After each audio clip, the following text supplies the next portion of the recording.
Yes, yes, thank you. Well, I am beaming with pride today about our panel. The speakers collectively represent a wealth of knowledge and experience teaching and studying multicultural education. I've even had the privilege to work alongside some of our panelists and have even observed them teaching in their classrooms. It's a special honor for me personally to have Dr. Patty Bode here today, who was a mentor to me in college. Her work inspired me to see how we can provide deeper and more critical multicultural learning experiences at Camp Rising Sun. So that's a little bit of my background in this area. For those of you unfamiliar with LAJF and Camp Rising Sun, for more than 90 years, we have been providing transformative experiences to teens from many lived experiences and cultural backgrounds. And our approach has evolved from simply the natural learning that comes from bringing people together in one space to a more intentional approach that examines how systematic power and privilege impact how we interact on a one-on-one personal level. So we continue to evolve and learn so that we can increase the impact of Camp Rising Sun. And we are currently revamping our curriculum to reflect our practices in critical multicultural education. We're also examining how and what content we offer during staff training so that staff are better able to model and lead with a critical lens. And for alumni, we'll be offering a book club for those who want to learn more about multicultural critical education. And without further delay, I pass it back to you, Janessa, with whom I've had the great privilege to work alongside for so many years. Thanks, Janessa. All right, thank you, Helene, for that introduction, and thank you to Allium for organizing the event today. For those who don't know me, my name is Janessa. My pronouns are she and her, and I attended Camp Rising Sun first as a camper in 2005 and 2006 before returning as the program director from 2016 to 2019. As Helene mentioned, today's event is part of a broader context and a review of our curriculum that we've been undergoing for the past several years. When I came on board in 2016 as a staff team, we were really trying to confront some of our history with Indigenous cultural appropriation that was present in some of our traditions dating back to the 1930s. And so I wanted to just mention that so that if there are people who are interested in learning more about cultural appropriation, specifically at US summer camps in the United States, and LAJF's ongoing work around this issue, I believe Alia might be able to add a link to our publications in the chat. Otherwise, please check out our website because we have a lot more information on that process as well, because I know that's something that's also relevant to a lot of different summer programs from which some of our attendees might be a part of. So with that said, today's event is part of our ongoing process to analyze, grow, and transform our curriculum to reflect the evolution our program is undergoing on the ground around our values of diversity, equity, and ethical global leadership.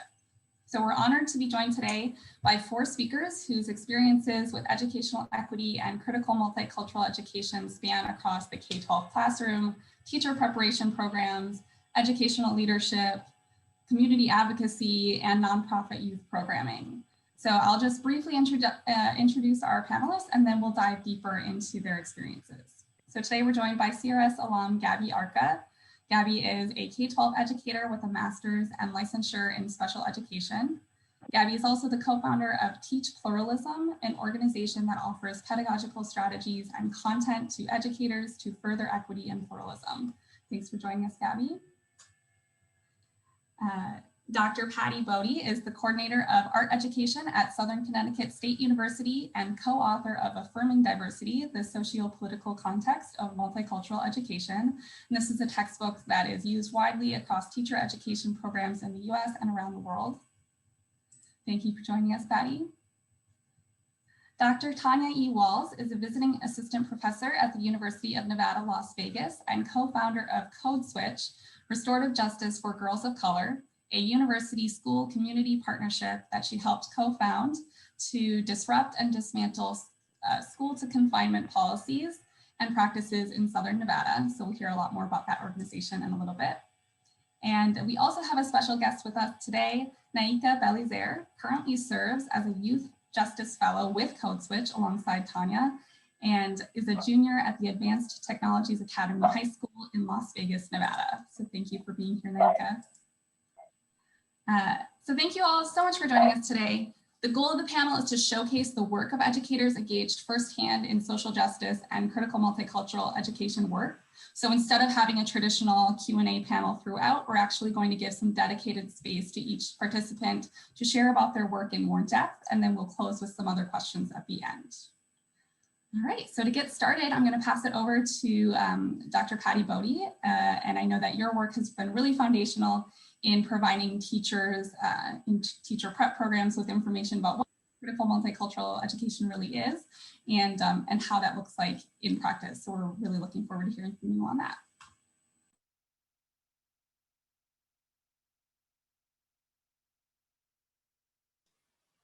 Sorry, I just realized I had to unshare to unmute. Thank you for the introduction. Okay, I really appreciate being here today. My work, I'm going to try to be, can you see it? Okay. The presentation is going to be very quick, but I'm going to try to give you 3 quick ideas, a theoretical framework for critical multicultural ed, and what I'm calling a time-lapsed kind of drive-through glimpse of some case studies, as well as assertions of responsibility in anti-racism and anti-oppression. So I am going to move us, whoops, excuse me. Sorry about that. This jumped down. Okay. So,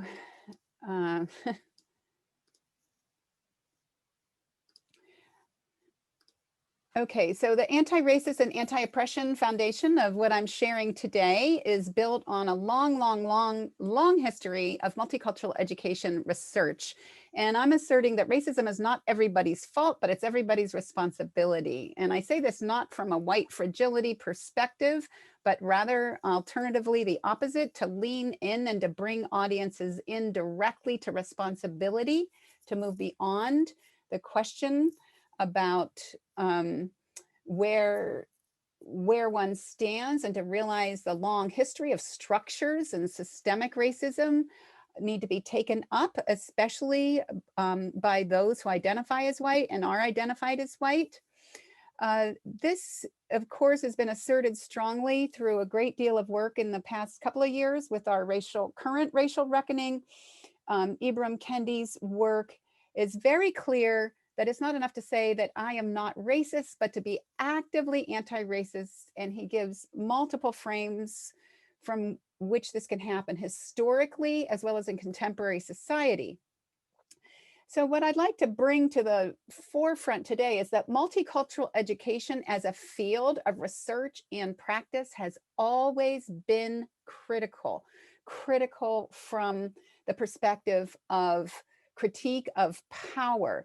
When we look at the work of James A. Banks and Cherry A. McGee Banks from the 1970s and 80s through today, we see in their 5 dimensions of multicultural education that prejudice reduction is a description very much aligned with Kendi's description of anti-racism, and the content integration that addresses curriculum, like you referred to in your introduction here about really working on transforming curriculum, has always been rooted in social justice and social action.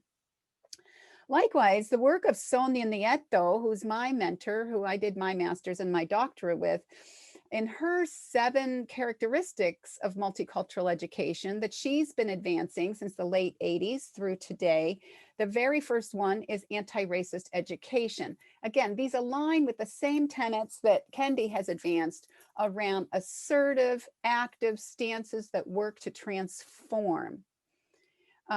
Sonia writes about this in depth in the book that she invited me to co-author with.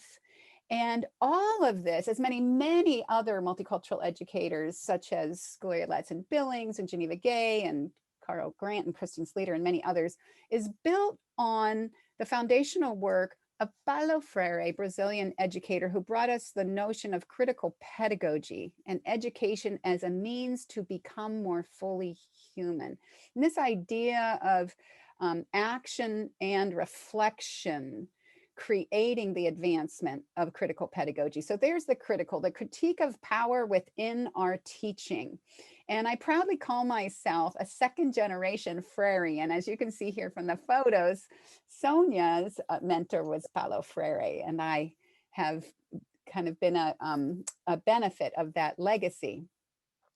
I take this and build it also on the work in my field in art education, where I teach art teachers, and where I was a career art teacher in public schools, as well as a principal and a curriculum leader for years. I build on the work of many art educators who bring these notions from the general field of multicultural ed into art education.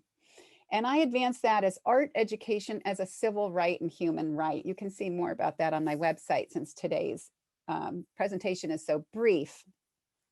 So what I want to do now in this section of my brief time is to give you 3 case studies, and like what I've said is kind of a time-lapse drive-through presentation of how we can desegregate and decolonize curriculum. I've written more about these notions of desegregating and decolonizing curriculum elsewhere.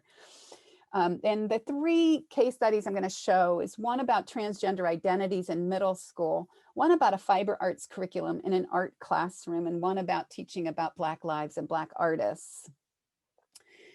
Whenever we're doing anti-racist practices in schools and art classes and community sites, this has to be built on teacher voices and teachers' assertions and questions, as well as on student and community voices and students and communities' assertions and questions. So I'm going to start with this transgender identity in middle school piece, which I presented several times. You can see more about it in the conference proceedings, where I co-presented with teacher Rachel Armentano and one of her students, Sam Wheeler, who identifies as transgender. So it's an example of how I always believe it's important to collaborate with and listen to and participants' voices, rather than teaching about and separate from participants in communities in which we're trying to advance their voices. This particular project is built on this organization's work, Family Diversity Projects, who have a collection of photo text exhibits. And this particular photo text exhibit is created by people who identify as transgender, taking portraits of people who identify as transgender and publishing interviews about them. So participants visiting the exhibit see and hear the voices and study what the experience is through a photo text exhibit. Here you can see my faculty and staff that I led when I was a principal, researching and listening and studying the photo text exhibit of transgender identities and voices.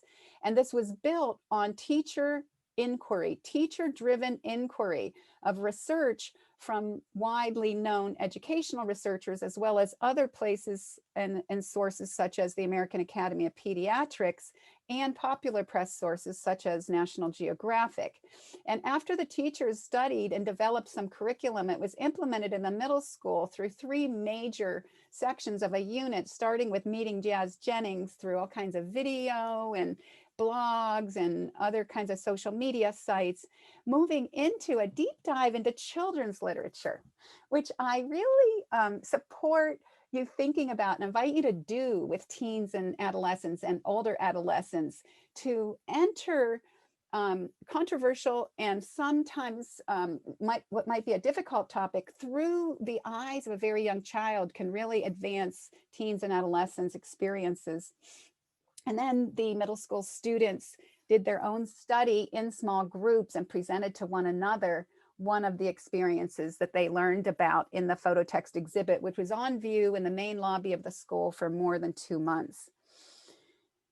The next little drive-through I'm going to give you is in a fiber arts curriculum and thinking about funds of knowledge. And this is focused on an art teacher, Kristen Ripley, who met her student Jose in her middle school when he arrived after walking here after many months from El Salvador, where he had been separated from his abuela at the border, who had been deported before his eyes after they finally made it across the border. And he did make it to Massachusetts to some other extended family after having escaped a great deal of violence. And what Kristen Ripley, the teacher, noticed about his funds of knowledge, about Jose's experience, who was, of course, learning a new language, had never been to formal school in his life because he had been raised behind closed doors by his tias, his aunties, and his abuela to protect him from the violence that had taken the lives of his parents. And so many of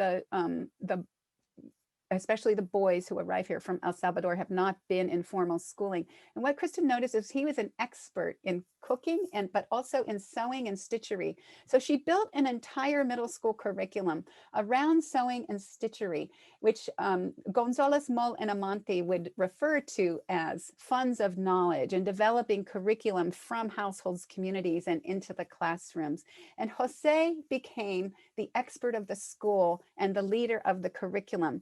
And you can see here how Kristen Ripley also fully intersected this with contemporary practices in embroidery that address social justice issues. And Helene was in a course of mine with Kristen Ripley. I don't know if you remember Kristen, Helene, but she's a teacher now at the middle school.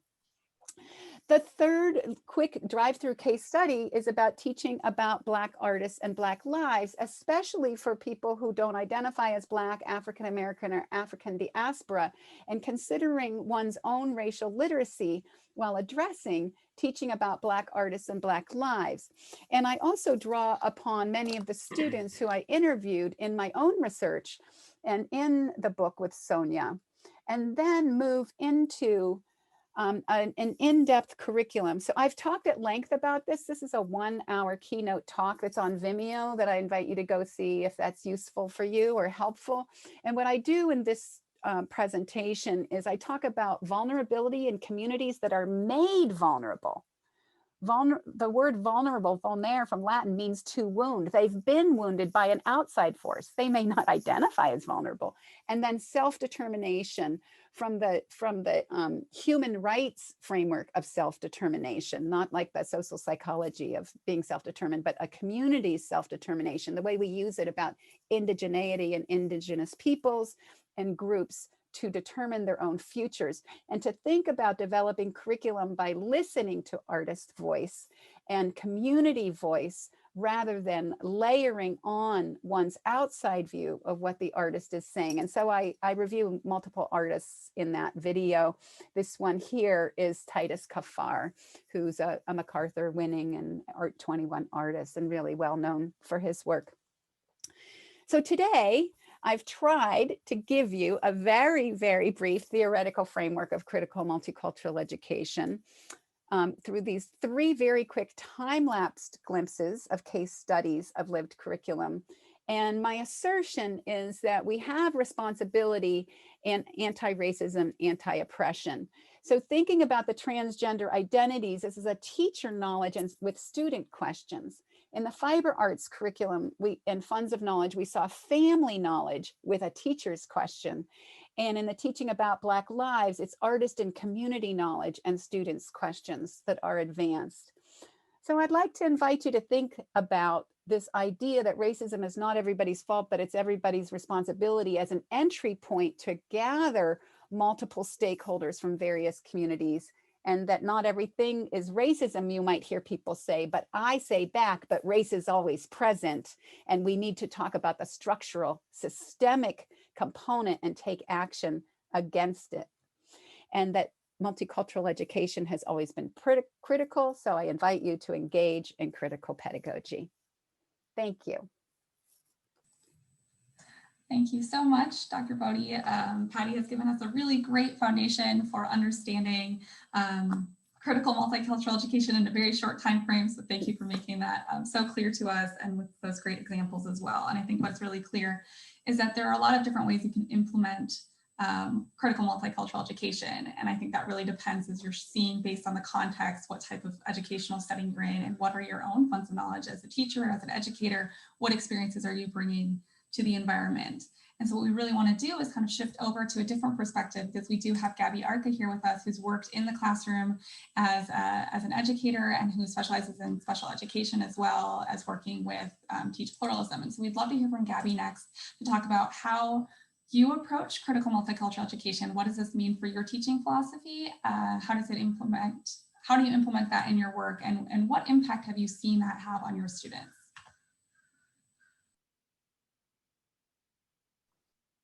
Awesome. Hello, everyone. I see some names and some faces of people I went to camp with too. So hello, hello. Yay, yeah, you're waving. Okay, hi, you know who you are. So it's so nice to be here, and thank you, Patty, for getting us started. So that question is jam-packed, and I could talk about it for days. So again, just wave me off if I'm going too long. I'll try to set a timer for myself too. So for me, as I think about how I approach this in the classroom, because you can take this 15 million different ways, is I really center my philosophy and teaching around this concept of the lens. That lens is kind of the foundation, and from there, you can see my fidget too. Can you tell I'm a teacher? I've got a fidget.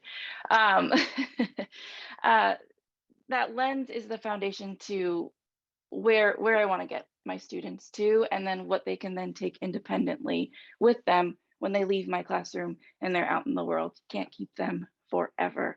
And so that lens has a lot of different layers to it. And the first part would be, material content, those great children's books that Patty was making a nod to, films, content, all of that. And then that would also include explicitly teaching vocabulary, because our thoughts shape our reality, and you can't talk about these concepts. You might know the word racism, but if you don't know what anti-Black means or anti-oppression means, that's critical vocabulary that we have to explicitly teach, and we can't just assume our students know it. And then when they have that vocabulary, they can have conversations and have access to ideas that they might have the inklings of, right? Like microaggression was a word that someone had to make. So you might have the inklings of like, ouch, that hurt, or these little things hurt. They're not very little. So maybe we got to change the word, right? But and the vocabulary will continue to change as well.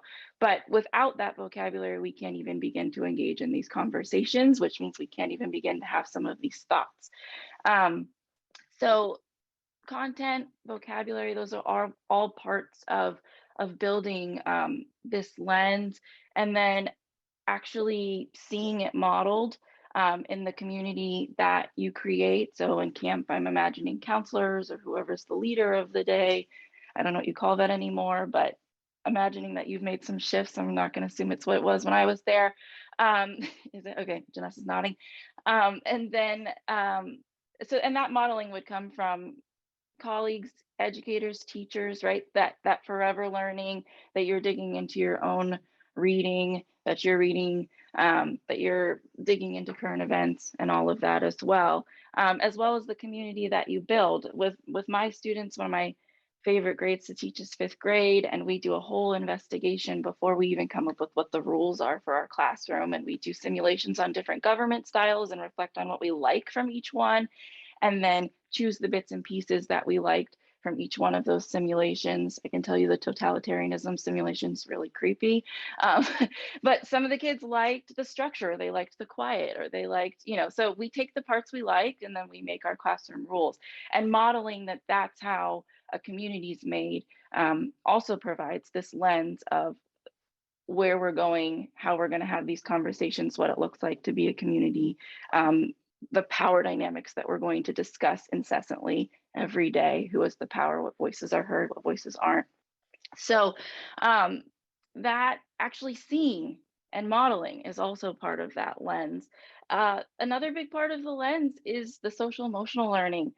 We can't do this work if we're not available. And I think Patty spoke to this a little bit as well in terms of the fault, not fault. In the past, I've heard no blame, no shame, no guilt, whatever it is. I've had 10-year-olds crying, or 7-year-olds, and they're like, oh, I'm a terrible person, like a white kid who's like, I'm racist. And you're like, well, you, dear 7-year-old, are not responsible for like centuries of systemic oppression, but I'm glad you have feelings, right? So as kids are learning about this, or as students or young people are learning, such a crucial part, and I should remove the young people part, as all people are having these conversations, as I'm sure you all have been in many conversations about oppression of different types. If you don't have the skills to take care of yourself, be it a person of color or whatever version of oppression you might have in your intersectionality, or not, the conversations don't happen. They aren't rich. There's no depth. People are shut down. Learning isn't really happening. And learning itself as a process is also a pretty crummy process. I happen to be one of the teachers that didn't really like school, which I think is really important. I'm like, oh, school kind of sucks, because for a lot of us, and learning is not super fun. My crowd in particular, learning can be pretty challenging. But for everyone, not getting it, not understanding, trying to get it right, being on display, getting the wrong answer, raising your hand, like so many pieces of that are not fun. Add on talking about these big concepts of power, feeling blame, feeling shame, feeling like you're that one, I don't know, Black kid put on the spot, whatever the pieces might be. If we don't explicitly teach how to do the social emotional component of that, including that lens of, I'm angry, and am I looking at this and do I understand what's actually happening? Or am I angry first and someone's not actually attacking me, but my feelings are hurt or I'm uncomfortable? Those skills have to be taught in order for any of this other work to happen. We have to be available to learn. We have to feel cared for in order to do any of this. So that part of the lens, you can think of like hierarchy of needs, right? that we can't engage. So I really want to plug that social emotional part, because I think that gets missed a lot in these conversations, and it's just not accessible.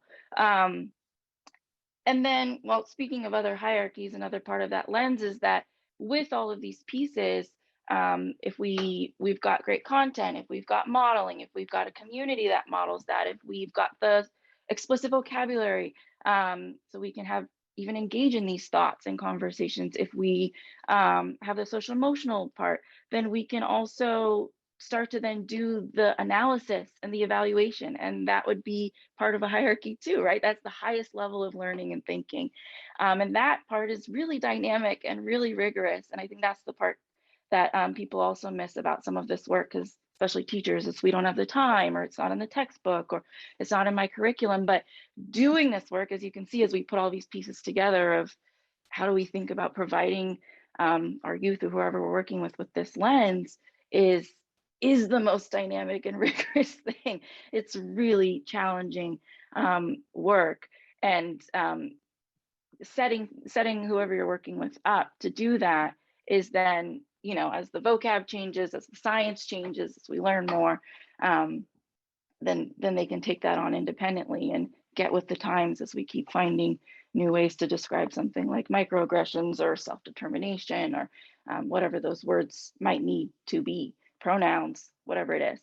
And so the last way we can do this is with, this is not the last way, but I'm imagining my time is running out of 2 minutes, is that we can think about guiding questions, guiding prompts, and also, gosh, I could talk about curriculum development for a long time because I've written my own, but guiding questions of simple ones that you repeat and come back to when you think of curriculum. I know camp, I think of curriculum as a teacher and it's like this, and I think camp is a little more on the like loosey-goosey side when we think of curriculum. So I would imagine that guiding questions like just having power be the theme, right? Or having it be who has the power, why, just a question why would be a really strong question throughout an entire summer.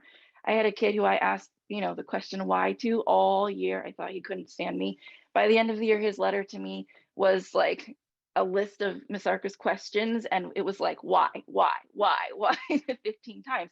He added so much depth to his thinking. He had so much more of a challenge of who he was in his learning, and he could take that lens with him to 6th grade, 7th grade, 8th grade, and beyond. So a question like that, or how do I know, right? And that would tie in some of that lens of the social emotional learning too. Like, they're talking about me and they don't like me. How do I know, right? Am I sure? I'm not over there. I got to take care of myself. I'm feeling a little anxious today. I didn't eat breakfast, right? So it can tie into some of those other pieces as well, as which are crucial to having also these bigger anti-oppressive conversations. And then a prompt I use a lot with my students that I could imagine being useful at camp was at the beginning of a lot of units, or at the end of a lot of units too. I would do, I used to think ... but now I think ... And having those sentence stems or having those frames where the expectation is you're going to change your mind. The expectation is you're going to think about something in another way. The expectation is you're going to make a mistake. The expectation is you're going to have to apologize. That would be another part of that social emotional learning, right? If we don't know how to apologize, we should not even begin anti-racist work. Like that's just foundational. We have to know how to be okay with one another, good to one another, and good to ourselves, take our breaks. So sentence stems like that, I could see guiding camps, kind of loose curriculum as well. I could go on. I'll pause there because I'm sure there's a lot to be said, and then that way hopefully we'll have time for some questions. But that big piece is, for me, is just this lens and all of the ways that you can build that self-awareness, and then choosing and noticing when you need to be explicit about instruction, like vocabulary that they have to know, that they have to get right to have access to these thoughts and content. It's like any of us. It's, remember, I saw people nodding about Paulo Freire or whoever it is, Lucille Clifton or Audre Lorde, or whoever your person is that brought you into this work, where you were just like, yes, I get it. I love James Baldwin, whoever it is for you, where you're just like, yeah, you had to, there's language there, right? In order for you to start even having access to the thoughts, to look at reality in a different way. So thinking about where you need to teach explicitly, and that would include those social emotional skills, and then where you can have those open spaces for practice, for guiding, for modeling. I'll pause there. Great. Thank you so much, Gabby, for sharing that with us. And definitely, as someone who's been through the Camp Rising Sun program, I can see a lot of your ties with the work that we do as well, especially when you talk about language and access. Camp Rising Sun is an international program, and we have people coming from all around the world, and the way that we talk about race and racism and multicultural education, the terminology that's used in different countries and cultural contexts can vary greatly. And so for us, when you talk about creating a community context, coming up with our expectations and how we want our community to look, how to talk about these issues is something that's really important in our setting, especially making sure that people have the language and the access to participate meaningfully in conversations that impact their lives based on the different intersecting identities and oppression that people might be experiencing, that they're then coming to camp with, and that we're trying to address and talk about. So that's really great point as well. So thank you so much for that. And we're going to transition over to Dr. Walls. Tonya and Naika are going to talk a little bit more about the work they do with Code Switch, because Gabby has worked more, well, I don't know if you've worked more in the classroom setting, but I know that you've worked with in the classroom setting as a teacher. And Tonya, you're transitioning sort of from a long history with schools, school leadership, teacher preparation into this community education setting. So we'd love to hear about your experiences there.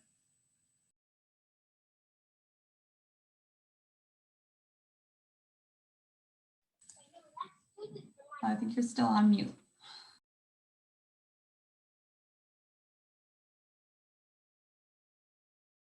Modeled for us and unshare to share. Okay, can you hear me now? All right, yes. So greetings, peace, and blessings, everyone. As introduced earlier, my name is Tonya. My pronouns are she, her, aya, and I'm joined today by youth leader and justice fellow, Ms. Naika Belazaire. We want to thank you for opening this space for us to share the work that drives our passion and commitment to education as liberation. And specifically, we hope to share with you how we employ the theoretical frameworks shaping critical multicultural education that Patty introduced in her presentation to build and carry out the justice work, we engage through a community-embedded, multi-generational sisterhood we affectionately call Code Switch. It was formed by Black girls and women to eradicate the inequities they experience in school, work, and community spaces. However, before I begin, I'd like to start in the spirit of Sankofa by taking a mindful moment to honor the ancestors upon whose knowledge we draw and sovereign lands we gather, as well as our elders whose life works have unwittingly become the bridges that carry us and our work for racial equity and social justice forward. I'd also like to honor our connection to one another today by sharing a mantra that we insist on opening spaces with when we're in community with one another at Code Switch. And it simply is Ubuntu, which states, I am because you are because I am, we are one. And finally, to situate our time and community with you today, we are also unapologetically insistent upon engaging and operationalizing the frameworks that we use in our work in every setting that we enter. So we want to invite you to call on the name and spirit of the ancestor or elder whose equity work inspires you. And once you're clear about who that person is, we invite you to walk with that person through the rest of our time together today and to really center yourself in their energy. And if it moves you to also take a collective breath in, breathing in that energy, and a exhale out, breathing out any energy that would move you from the energy of that spirit.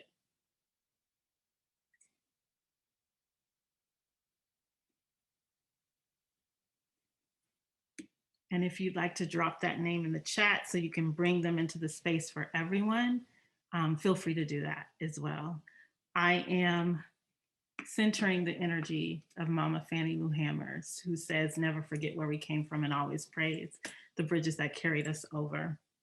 All right, so I'm gonna take a little different approach today. Before I hand off to Naika, who will talk about Code Switch and her experience in it, I am just gonna do a little story sharing. And I'm gonna share how I entered the space of multicultural education and what about my experiences as a young girl growing up shaped the frameworks that I now use, right? So I am from Oakland, California, and I consider myself to be a teacher and a learner. So I'm not here as an expert, you know, I am here as a learner, to learn and grow alongside you. I spent the majority of my experiences in K through 12 education in classrooms and schools in my hometown of Oakland. Though I didn't know it at the time, my commitment to engaging the teaching and learning process as a scholar activist committed to anti-racist pedagogy was shaped by traversing those classrooms as a little Black girl.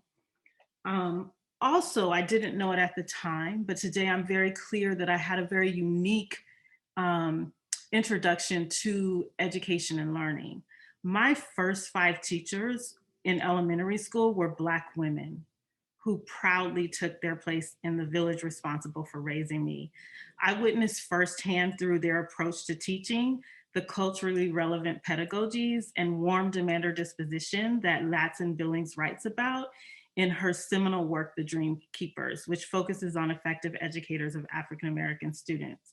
Like in her book, my first classrooms were racially segregated, with the great majority, if not all of my peers, identifying as Black.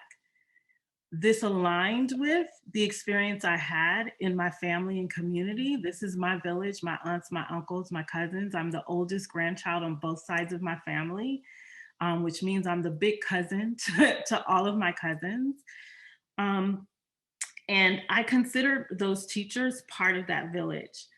Despite the limited financial resources our families had to access to, these women believed in and insisted on my classmates and my success. They refused to let us fail. They showered us with radical love, of which Bell Hooks speaks when she talks about teaching to transgress. And they gave us what we needed to tap into the power and intellectual prowess already living inside of us. In other words, they didn't harbor deficit-laden perspectives of who we are. They saw us, they heard us, they believed in us, they valued us, they honored us. They embedded themselves in our community, often attending weekend outings and church services. So it was not out of the norm for me to see my second grade teacher at church on Sunday morning, singing in the choir. They also unapologetically pushed us to heights we likely never would have achieved were we not there, or that I may never have dreamed had they not pushed us to imagine futures even they couldn't see.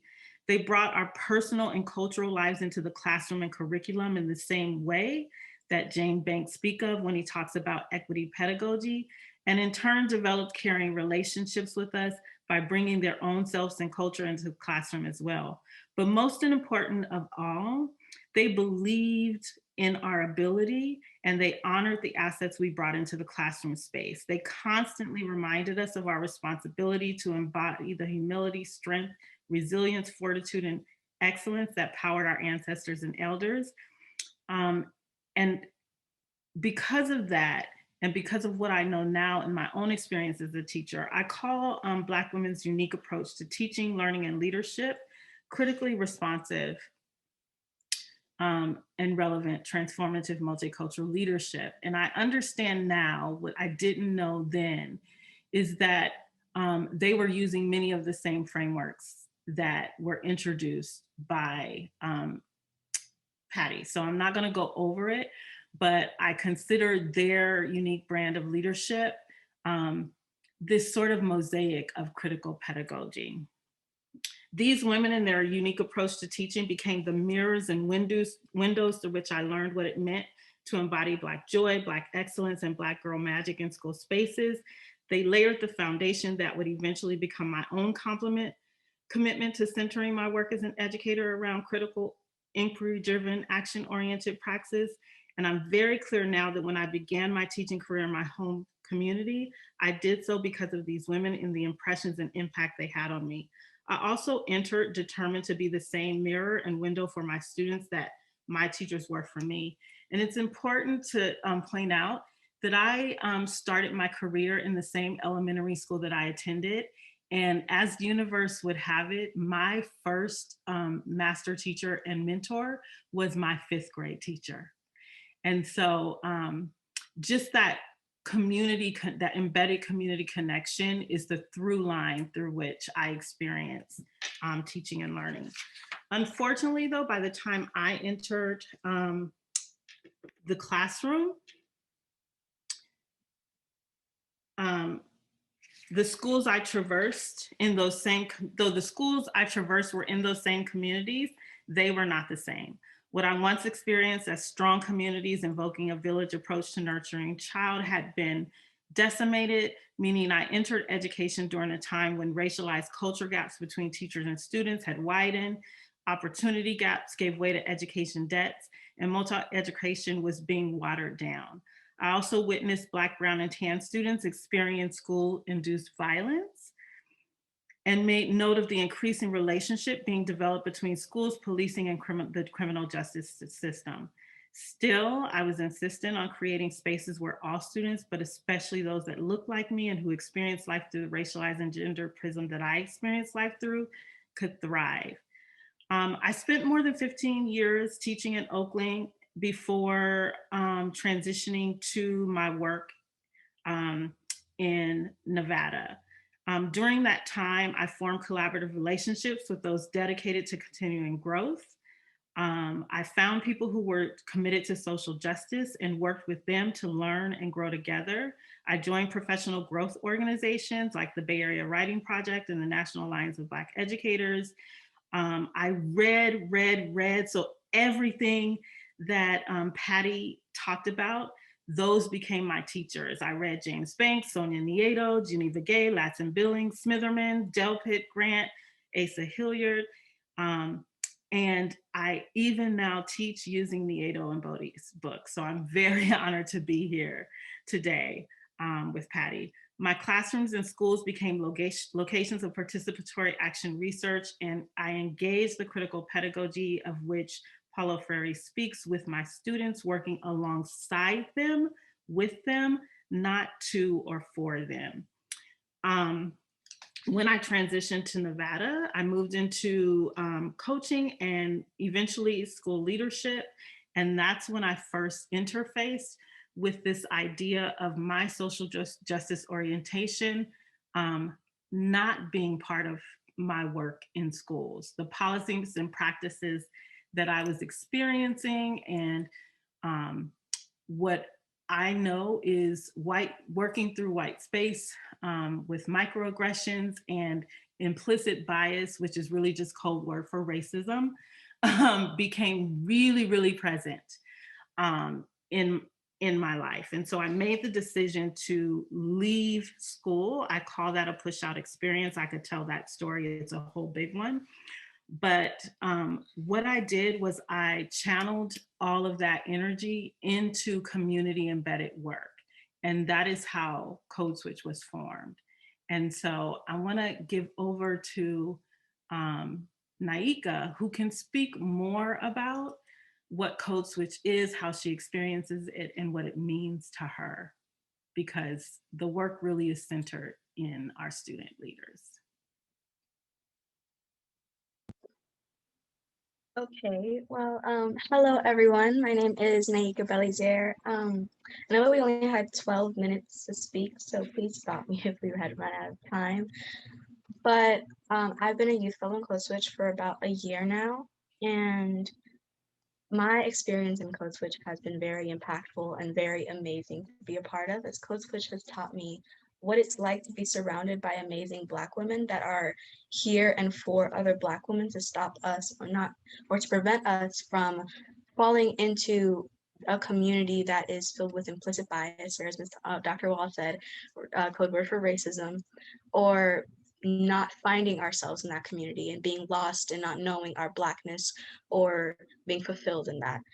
And with Code Switch, I've not only had the opportunity to be surrounded by other Black women and learn from them, but I've also had the opportunities to have to use my voice to speak out for my community and make other opportunities for other students of color and Black women like me. Code Switch has given me opportunities to talk about restorative justice to other panels like you guys, to teach or to tell teachers what it's like from a student's perspective to be in a classroom that's filled with that can have microaggressions or implicit bias, and show them how restorative justice can impact that and stop that and prevent students like me from feeling like they have to be pushed out of school, from going into the school to prison pipeline, or just giving up on themselves, and how that has helped other students be fulfilled in their own Blackness. Code Switch has also given me the opportunity of leading workshops and things to also talk about my experience as I would say work in social justice to help other students like me. And it also given me the opportunity to create foundations for other students. This summer, I will be making my own, or planning and executing my own nonprofit organization called Rose from Concrete, which is going to be a mentorship program for young women of color like me from elementary and middle school to learn to love their Blackness and be able to be fulfilled in that and grow to have a career without the worries of microaggressions in the classroom stopping them from that fear. And not only that, but Code Switch has also helped me push forward and do things on my own. I think about last year, maybe I did work by myself to push for an African American studies class in my school, because I believe that multicultural education is not just something that I should speak about and fight for, but I should also fight to implement it in the classrooms itself, because a change in the curriculum is one of the most needed things for students like me to learn about not only our history and how it's going on, but also for other students to be able to learn from that and change their ways, or learn from how they can help and stop racism in its tracks. So I believe that the curriculum needed to be changed. So I went and changed the curriculum. And this year, I'm happy to say that the African American Studies class will be a class that I will be attending next year. So I was successful in my efforts, but I didn't want to stop there. Code Switch has taught me that just because I'm young does not mean that I don't or I can't do what I want to do or do the social justice work that I want to do. So not only have I made that African American Studies class a success at my school, but I'm working on changing the curriculum that is going to be used to teach that school. I'm working to advocate for new textbooks to create that new curriculum. Not only that, but I'm also going to be working this summer to create a group of students like me who are passionate about new education and new multicultural education for Black students, to create that group so that we can implement those classes in classrooms all over Nevada, and then on and on, so that one day we will better the Black education that we see today, that I won't have to ask, what about my history? What about what's happening for Black people? What about curriculum that's catered towards people like me? Soon enough, my little sisters might be able to go to class and they'll already have a class that they can take that will teach them about what it's like to be them, their history, their education, things that pertains to them, so that they don't feel left out of something so crucial as education. Because as I think Patty said, education is what helps us become full people. We need that education to know what ways to take in life, our paths in life and everything like that. And without that education, then we're stuck. So I have worked my hardest, and at the moment I'm still working my hardest. And even though I'm young, I believe that the work that not only I can do, but everyone around me and the adults like you guys, who I am so very impressed with, already doing such amazing work, so that one day students like me who are younger in the next generation can grow up in a world where they don't have to be confused about their Blackness, and they don't have to worry about someone or like a teacher showing an implicit bias towards them in a classroom where they should feel safe, where they should learn about their history without having to worry about that. So I'll pause right there. Thank you so much, Naika, for sharing your personal experiences and for just giving us so much insight into your leadership and your path and all the changes that you're already making in your community. So thank you so much for that. And Tonya, thank you for sharing your framework and how you've come to create this amazing program that has impacted Naika's leadership and so many other students in Nevada. So I really appreciate your taking the time to share with us about your process and your organization. We are getting close to time. We are trying to pack so much into this 1 hour because all of our speakers have so much incredible experiences and knowledge to share with us, and we wanted to take time to really hear from you. We are going to take maybe one question, maybe two if we have time, and then there will be some optional breakout sessions. But of course, if people need to leave right on time, we want to respect your time as well, especially for our speakers. So let's see, I guess in the interest of time, since we only have 5 minutes, I'm going to ask just for one recommendation or resource that each of our presenters could recommend for those who are trying to implement critical pedagogical approaches to their curriculum. So people who are maybe starting out, what is one recommendation or resource that you might share?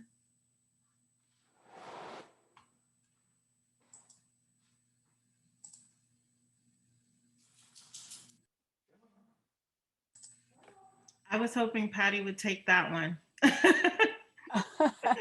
Okay, I can jump in. I shared a number of them in my slides. I don't know if you're making the slides available to the participants. It's hard to pick one because it depends on who you're teaching and what age group you're teaching and what your learners' contexts are. If you are teaching early year students in first through preschool through third grade, all of Mary Cowie's work, such as her Black Ants and Buddhists book, are really great because a lot of people say this is only for work with teens, and she spells her name Cowhey. It's Black Ants and Buddhists. But instead of giving you one source, I would say go to Rethinking Schools, rethinkingschools.org, to their website, and you will find a plethora, depending on topic, themes, social issues, or subject matter of school, that are really useful, as well as the other source that's very closely connected, they work together, is Teaching for Change, teachingforchange.org. both of these sites have many, many resources that are hands-on practice. So those are both for people who are practitioners, working at camp or working in schools or in communities to teach. If you're teaching teachers, then the sources that I mentioned earlier and all the authors that Tonya mentioned, as you know, as well as Gabby mentioned, some are worthwhile. It's too hard. I would second. Oh, sorry. I was going to say I would second Teaching for Change. I've worked with them. I know the woman who runs it. She's wonderful. So, and we made back when I lived in DC, we made a DC area Teachers for Change group where we wrote about, it was like a space for teachers in that DC area to write about the social justice education and curriculum that we were doing in our classrooms because we never had the time or space or peers to talk about it. So we made our own group, and that group is still going on, and Teaching for Change is a really solid place to go for someone kind of like Patty was saying, where it's not, if you're not so classroom focused, they have a lot of great resources. I also, and I see someone else in this meeting who's actually in the anthology, there's a book coming out that we are both in, called Anti-Oppressive Education. It's about that work in elite schools, so schools where it's predominantly white or predominantly wealthy groups, where a bunch of educators, practitioners, experts wrote chapters for that. That's coming out, and I think it's September. Not to plug myself, but it is relevant to the question. And then I would just make a plug too, sorry, and then I'll stop, for poetry. It is such a great way to get at ideas in a quick way, in a short way. You can unpack it forever. I was even just thinking of my whole lens push for what I was saying. I was thinking of You Are in the Car in the Dark by Claudia Raikine, is like such a great example of how to just really jump into a important and necessary conversation. So I would just say don't be afraid to use poetry. There's so much out there, and you could take it for days and days and days, and camp would be an amazing place for that. Yeah, I echo everything that's already been said. Instructional resources that have lesson plans that you can use and adapt. Also the readings of articles and books by people who are doing this work in the more theoretical sense. But also, I just want to underscore that you and your network is the resource. The real learning comes from the teaching that happens, the work that happens on the ground, and how you share that work, problem pose questions with each other, leverage your social capital, and also share your resources. And then don't forget that the most impactful resource of all are the students, communities, and families that you work with, because they will guide and inform the work. I'd also make a plug for SEED, which is a group that trains people to be facilitators for spaces to talk about social justice issues in each one of their own communities. And they're really good about what Tonya's saying, which is like turning to your own network, but also teaching people how to be that facilitator. They would be wonderful. And they are some of the people who, you know, have that concept of windows and mirrors that she was discussing as well. So SEED would be an amazing resource as well. Great, thank you. Nika, do you have any resources that that inspire you? I would say try to find the best books. Right now, one of my favorite authors for anti-racist ideas, Miss Patty Bode, mentioned would be Ibram X, and he has amazing books that could teach you how to combat anti-racism individually and for your community as well. So not only him, but other authors that are great at combating anti-racism, and find those authors that have a background in it, that know what they're talking about, that can really teach you how to combat that for yourself and for your community. That's all I would have to say. Reading has been one of my best resources in itself, so that's what I would give you. Great. Thank you so much. I will also add, I know that there are groups like Teachers for Social Justice that I know Tonya has been active with, starting locally in Las Vegas. And there are often different teacher collaborative groups, summer camp society organizations like the Summer Camp Professionals page, and Transplaining, who also was involved with a previous seminar of ours. They have a ton of great resources on their websites for camp professionals or community educators and speech pathologists. To check those out as well. And I believe we'll compile some other resources as well in the email that's going to go out after the event. But I do want to just say again, from the bottom of my heart, thank you so much to the panelists and participants who've been here today. Each of our speakers has had a really important impact on my life in each of you in a different way. And so it's really been an honor to be able to have this panel come together and share such important topics that are close to all of our hearts and our passions in making a more equitable, anti-racist and just society, especially around inspiring young leaders who will go out and make a change rooted in dismantling systems of oppression in their own communities, both in the United States and around the world. And so thank you so much. We are out of time, unfortunately. I wish we could talk forever, for hours and hours, but please stay connected with each other. And I know I'm going to pass it over to Eliam, who will talk a little bit about our breakout sessions.